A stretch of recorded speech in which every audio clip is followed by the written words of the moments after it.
Gênesis, capítulo de número 22, versículos 16 a 19. Como eu sei que você é bom de Bíblia, você já encontrou e é um texto bastante conhecido, com certeza você já o encontrou. Diz assim a palavra do Senhor: E disse: Por mim mesmo jurei, diz o Senhor, porquanto fizeste esta ação e não me negaste o teu filho, o teu único, que de veras te abençoarei grandissimamente e multiplicarei a tua semente como as estrelas dos céus e como a areia que está na praia do mar. E a tua semente possuirá a porta dos seus inimigos, e em tua semente serão benditas todas as nações da terra, porquanto obedeceste à minha voz. Então Abraão tornou aos seus moços, e levantaram-se e foram juntos para Berseba, e Abraão habitou em Berseba. Pai, muito obrigado pela leitura da tua palavra. Em nome de Jesus, Senhor, digna-te em colocar a tua palavra em nossos corações. Queremos entender o que tu tens preparado para cada um de nós. Enche-nos com a tua presença, enche-nos cada vez mais com o teu Santo Espírito, pois assim oramos, em nome de Jesus, amém e amém. Eu quero pensar junto com você sobre obedecer é um ato e não um potencial. Obedecer é um ato e não um potencial. Deus colocou algumas potências, algumas possibilidades. Deus dispensou a nosso favor algumas situações que nos levam a optarmos por algo melhor, que nos levam a crescer em determinadas direções, quando nós decidimos por um ato volitivo, voluntário, que expressa uma obediência irrestrita diante do Senhor. Quando nós olhamos para Abraão, o chamado pai da fé, nós descobrimos que ele tinha uma aliança com Deus, e ele não abriu mão de cumprir a sua parte, porque ele sabia que Deus era fiel o bastante para não quebrar a sua promessa. Eu vejo aqui muitos pais, muitas mães, e que possivelmente nenhum pai, nenhuma mãe gostaria ou ousaria sacrificar o seu filho, ou oferecer o seu filho, ou tentar oferecer o seu filho diante de um altar, diante da presença, até mesmo presença do Senhor. Em Isaque, já na velhice de Abraão, Deus mostrou o quanto Deus queria abençoar Abraão, e quanto Deus queria que o próprio Abraão descobrisse que uma ação da sua parte modificaria toda a sua história. Apenas uma ação, apenas um ato, por parte de Abraão, modificaria a sua história, modificaria a história de Isaque, modificaria a história da sua família, e modificaria a história de todas as nações na terra. Deus é um Deus de aliança, Deus é um Deus de compromisso, Deus é um Deus que jamais vai faltar, que jamais vai quebrar, sequer qualquer dos artigos que estejam compondo a sua aliança com as pessoas, o seu compromisso de fidelidade para com Deus. Abraão, ele recebeu o potencial da fé, mas foi o seu ato de obedecer que determinou a sua aliança com Deus. Quando nós pensamos em aliança, nós pensamos em compromisso.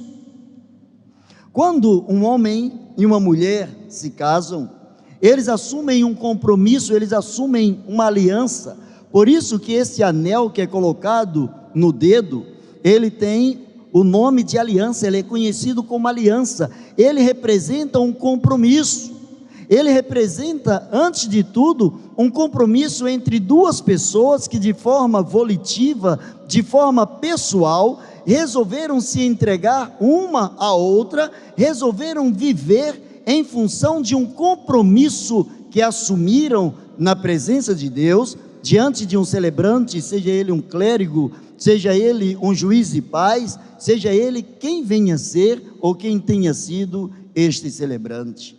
Por exemplo, Deus nos condicionou, nós brasileiros, nós nascemos falando uma linguagem chamada português, ou nascemos com o potencial de falarmos português. Porque nós vamos crescer ouvindo os nossos pais falando português, vamos à escola e vamos perceber que a língua que está sendo ensinada ali na escola pelos professores é a língua pátria, é a língua portuguesa.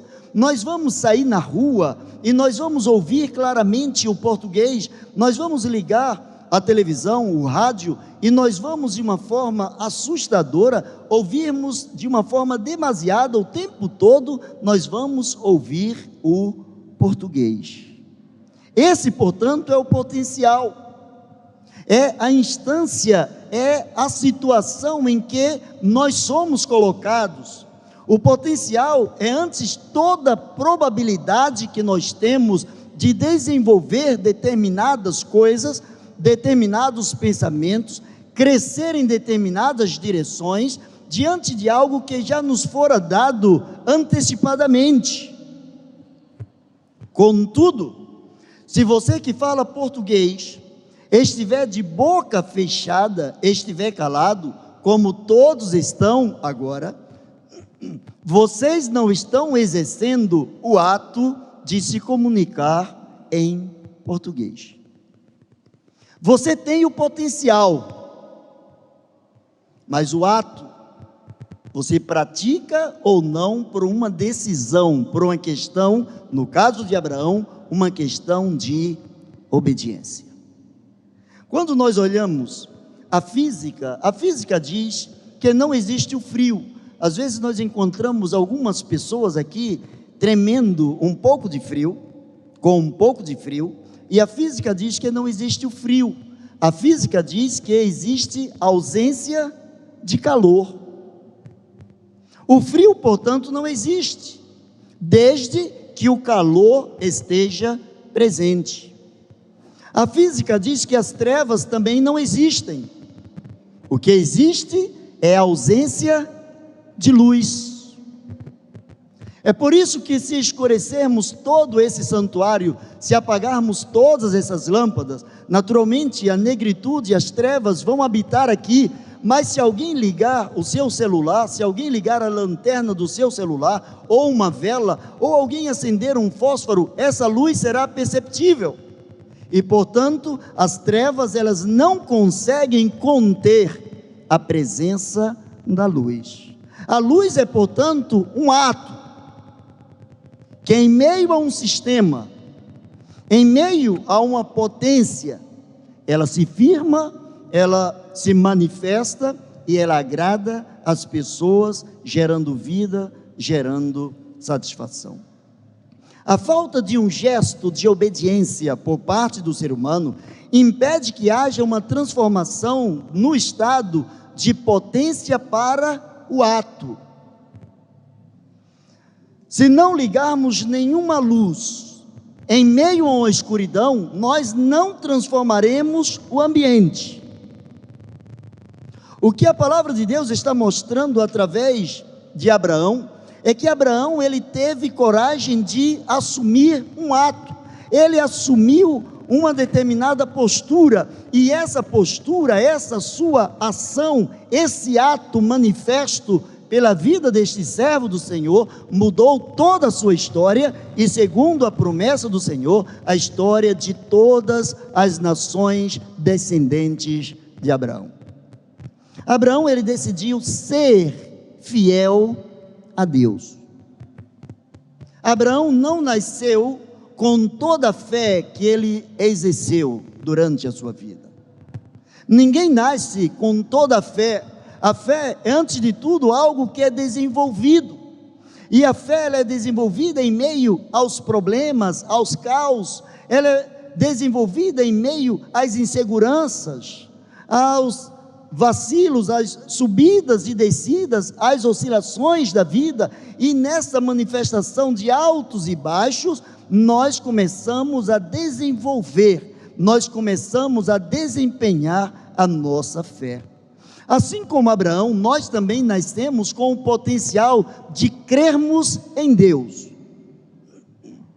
Crescemos com o potencial de conseguirmos acreditar no poder de Deus, porém, vivenciar esse poder, porém, aceitar a capacidade de depender da fidelidade de Deus, é antes de tudo um ato de obediência sua e minha. Abraão, ele decidiu ser fiel a Deus, porque ele lembrou-se da promessa que Deus tinha feito através de Isaque na sua vida.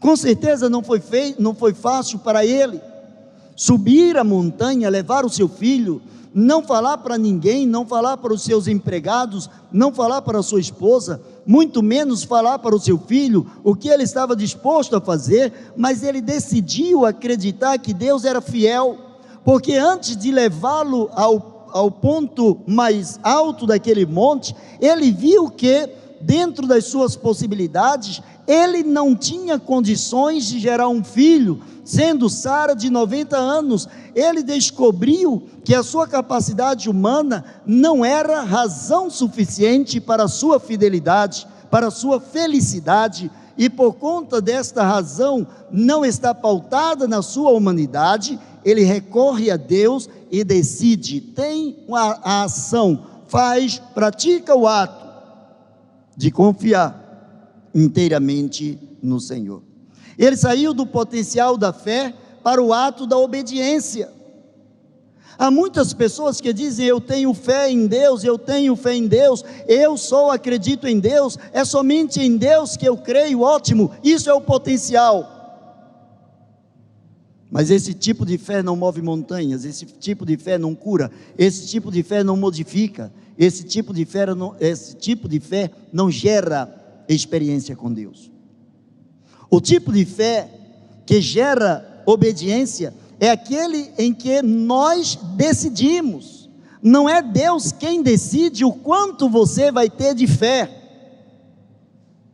mas você decide o tamanho da sua fé. Você decide o quanto você quer crer, o quanto você decide crer na fidelidade de Deus.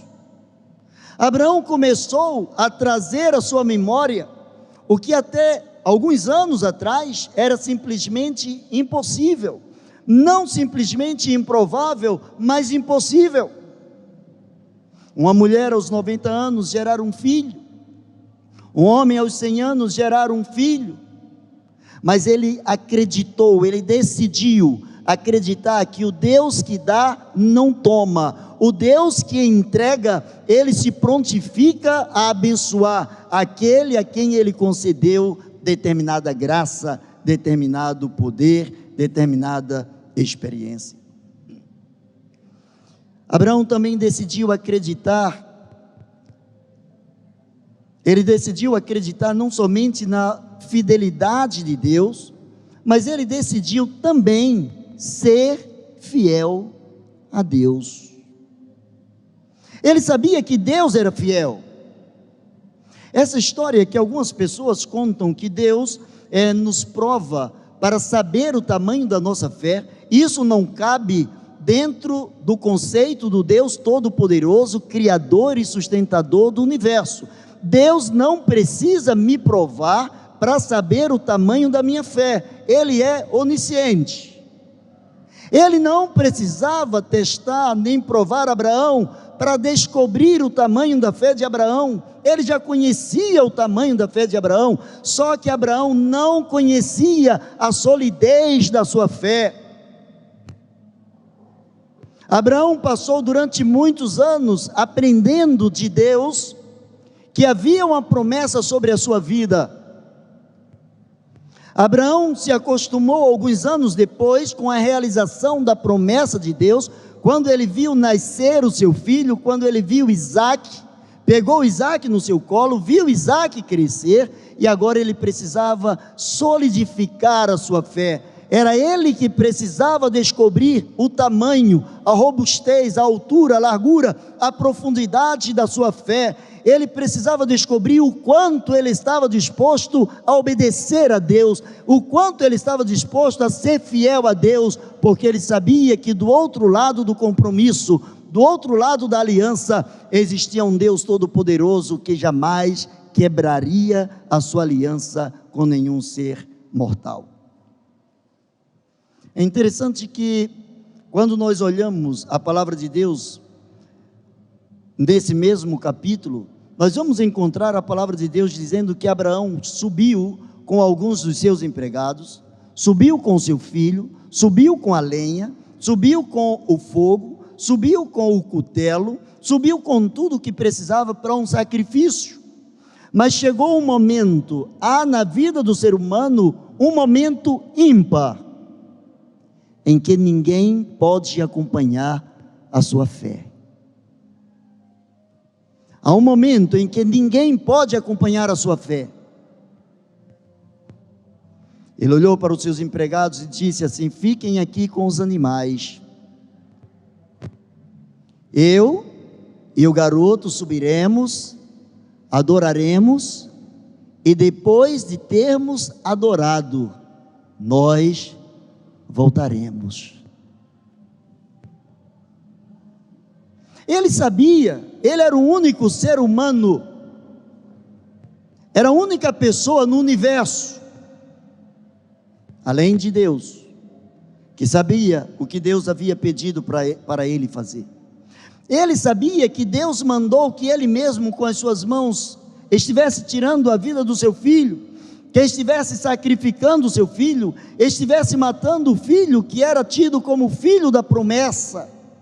E há um momento em que ele diz para os seus empregados: fiquem aqui, porque agora a minha decisão de crer em Deus não comporta multidões, não comporta o apego a outras pessoas, porque há momentos em que muitas pessoas vão tentar dissuadir a sua fé, muitas pessoas vão tentar demolir a sua fé, muitas pessoas vão tentar te confortar de alguma maneira, para você esquecer do seu compromisso de fé com Deus. Foi assim com o próprio Jesus. Quando Jesus falou que algumas coisas aconteceriam com ele, quando Jesus falou que determinadas circunstâncias ele precisava passar, quando Jesus expressou que ele precisava estar entregue nas mãos dos pecadores, morreria, sofreria, morreria, ressuscitaria ao terceiro dia, Pedro foi o primeiro a dizer: Senhor, não te desejes tal mal.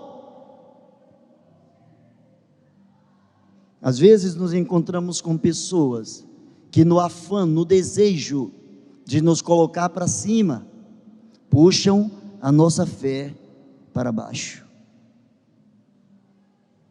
Há um momento na vida em que você precisa subir a montanha sozinho, você e a promessa de Deus.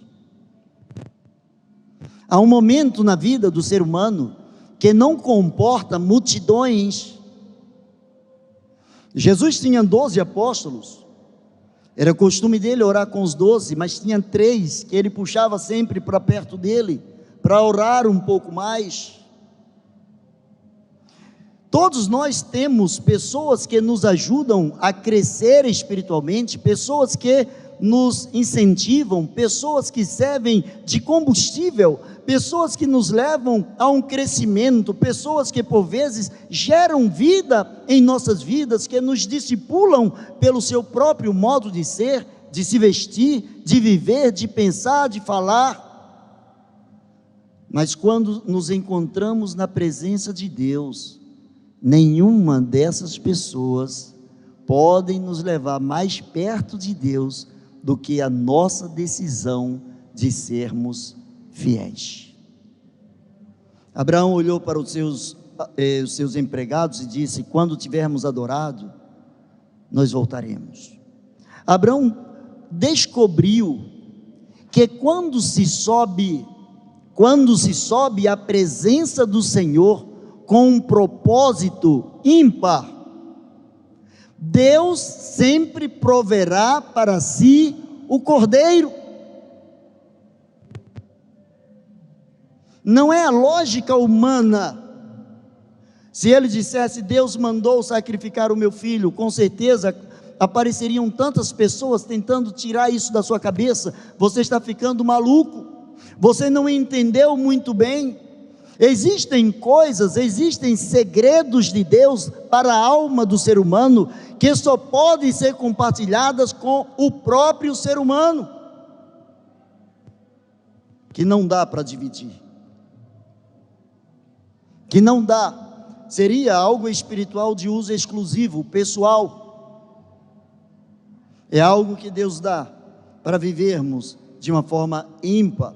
Ele descobriu que quando se acredita na fidelidade de Deus, ele descobriu que quando se decide ser fiel a Deus, Deus sempre providenciará o cordeiro, Deus sempre providenciará o sacrifício. Ele exerceu a ação por completo. Ele levou a lenha, levou o fogo, ele levou o filho amarrado, ele levou tudo para que a catástrofe estivesse acontecendo. Ele não olhou para as circunstâncias, ele olhou para a fidelidade daquele que já havia quebrado todos os prognósticos, aquele que já havia quebrado toda a lógica humana e tinha lhe dado um filho quando esse alcançou 100 anos de idade e a sua esposa 90 anos de idade. Ele olhou para a fidelidade de Deus. Abraão, ele descobriu que só se faz uma aliança quando se levanta um altar. Você já viu que a grande maioria das pessoas casam, seja num templo, seja em um sítio, em um salão de festa, e pedem uma celebração religiosa, porque querem ali a presença de Deus.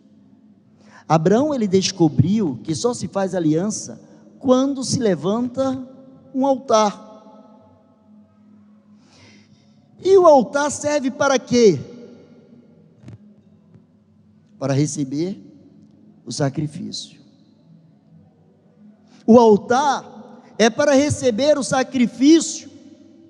Ele levou o que ele tinha de melhor para apresentar no altar do Senhor. A aliança com Deus exige que nós levemos a Deus o que nós temos de melhor, não aquilo que nos sobra, não aquilo que nos faz falta, mas aquilo que nos é imprescindível, aquilo que é tão importante quanto o próprio respirar, quanto a própria vida. Precisamos entregar a Deus. Se temos uma aliança com Deus, precisamos entregar a Deus o melhor que nós temos em nossas vidas. No caso de Abraão, o melhor que ele tinha era o seu filho, porque era herdeiro da promessa do Senhor, era herdeiro não apenas do que ele possuía, mas era herdeiro daquilo que Deus disse que faria em várias nações, por amor ao seu filho, por amor a Abraão, por amor ao seu servo.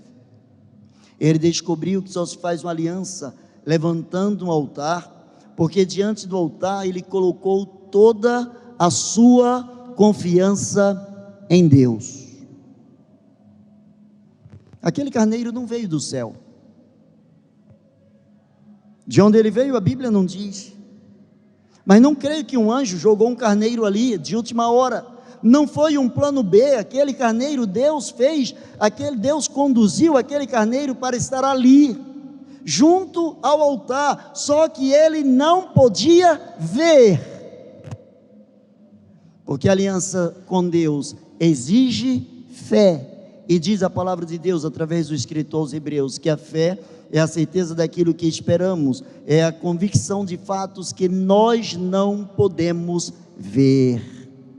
Abraão não estava vendo o carneiro, Abraão não estava vendo o cordeiro, Abraão estava vendo o Deus Todo-Poderoso, Abraão estava vendo o seu filho, Abraão estava vendo a lenha, o fogo, o cutelo. A Bíblia diz que ele chega a amarrar o seu filho, ele coloca o seu filho sobre a lenha, o seu filho pergunta: pai, aqui está a lenha, aqui está o fogo, aqui está o cutelo, mas onde está o cordeiro? E a resposta foi: filho, pela experiência que eu tenho com Deus, Deus proverá para si o cordeiro. Deus sempre proverá, Deus sempre chegará na hora certa. Não interessa se as circunstâncias são adversas, não interessa se a lógica está quebrada, não interessa se a lógica, a probabilidade é diminuta, ínfima ou quase que inexistente, não interessa. Ele olhou para a fidelidade de Deus, ele colocou a sua confiança em Deus, e ele percebeu que no altar, Deus providenciou o livramento. Ele precisou chegar diante do altar, ele precisou fazer todas as coisas. Ele sabia que Deus era fiel, ele sabia que Deus poderia ressuscitar o seu filho, ele sabia que Deus não volta a sua palavra, ele sabia que Deus havia prometido que em Isaac, de Isaac viriam várias nações, vários descendentes, que a sua descendência seria como as estrelas do céu, como as areias, os grãos de areia na praia, no mar. Ele decidiu confiar em Deus, mas ele foi até o altar desse Deus, mas esse altar foi construído por ele e não por Deus. Aquela história que muitos dizem assim: Senhor, se tu queres algo de mim, se tu queres melhor de mim, se tu queres, isso significa eu não quero. Quando eu começo a terceirizar para Deus coisas que são provenientes, devem ser provenientes de um ato meu, de uma decisão minha, eu demonstro diante de Deus que eu não quero. E eu quero que Deus queira o que eu não quero. Já viu que há pessoas que às vezes outras estão mais empolgadas com a sua recuperação do que elas mesmas? Tem pessoas que às vezes, em todos os âmbitos, seja no físico, no emocional, no espiritual, há muitas pessoas tentando ajudá-la, mas ela não quer ser ajudada, e isso não funciona em esfera nenhuma. A primeira coisa para que haja uma mudança é que a própria pessoa queira mudar. Se ela não quiser mudar, é chover no molhado. A potência está aí, o potencial está aí, mas é o ato, é a ação, é a determinação, é a decisão que faz com que as coisas comecem a ser modificadas. Deus olha para Abraão e disse assim: geralmente quando os homens querem dar veracidade a determinada coisa, querem dar determinado peso a determinada circunstância ou negócio, eles juram por alguém que é maior do que eles. E Deus, não tendo alguém maior do que ele diz: por mim mesmo, o Deus que criou o universo, o Deus que tem tudo, todas as coisas numa forma humana atribuída a Deus, o Deus que tem tudo em suas mãos, ele diz: não havendo alguém maior do que eu mesmo, eu estou jurando por mim mesmo, eu estou dando a minha palavra, que porquanto fizeste esta ação e não me negaste o teu único filho, que de veras te abençoarei grandissimamente, multiplicarei a tua semente como as estrelas dos céus, como a areia que está na praia do mar, a tua semente possuirá a porta dos seus inimigos. Um ato de obediência do pai modificou a história do filho, modificou a história do neto, modificou a história do tataraneto, modificou a minha história, modificou a sua história, modificou a história da humanidade, porque esse Deus de aliança, Ele não é o Deus limitado, mas Ele diz: em ti serão benditas todas as nações da terra. Todos os povos da terra serão abençoados se tiverem a mesma determinação, se exercerem a mesma ação, o mesmo ato que eu encontrei em você. O versículo de número 19, que tomamos também por base, diz que então Abraão tornou para os seus moços, levantaram-se e foram juntos, sabe para onde? Berseba. Eu quero concluir por aqui. Ele foi para Berseba e diz a palavra de Deus que Abraão habitou em Berseba. Berseba significa poço do juramento. Antes de chegar nessa montanha, antes de conversar com Deus lá no topo, antes de ver o milagre acontecer diante dele, diante dos seus olhos, ele tinha passado em Berseba, e ali ele fez um voto com Deus, ali ele assumiu um compromisso com Deus. E sabe o que aconteceu depois que ele viu o milagre de Deus acontecer? Ele voltou ao chamado primeiro amor, ele voltou para Berseba, ele voltou para o ponto em que ele começou a sua intimidade com Deus. Às vezes nós precisamos voltar um pouco na vida. Às vezes a vida é tão frenética, a agilidade que precisamos desprender no dia a dia é tão grande, é tão intensa, que por vezes nós não olhamos para os retrovisores da vida. Ele voltou para Berseba. Agora imaginemos, aqueles homens não sabiam o que estava acontecendo lá em cima, a função deles era tomar conta dos animais. Isaac sabia o que estava acontecendo lá em cima. Isaac voltou ali, agora não mais pela experiência do seu pai, mas pela sua própria experiência. A ação do seu pai fez com que ele tivesse uma grande experiência com Deus. Ele descobriu que no altar, quando alguém está no altar, o Senhor proverá para si o cordeiro. E ele descobriu que naquele dia ele não foi imolado, ele não foi sacrificado, porque quando se está no altar do Senhor, a providência é do Senhor. Possivelmente eles devem ter falado lá embaixo, possivelmente deve ter havido uma alegria que encheu o coração daquelas pessoas, mas aquelas pessoas também puderam constatar, os empregados começaram a constatar algo que ele havia falado: eu e o garoto subiremos, adoraremos, e depois da adoração nós voltaremos. Quanto tempo tem que você não adora a Deus, que você não levanta um altar de adoração a Deus? Quanto tempo tem que você não oferece a Deus um sacrifício? Todo mundo quer uma vida mansa, águas tranquilas.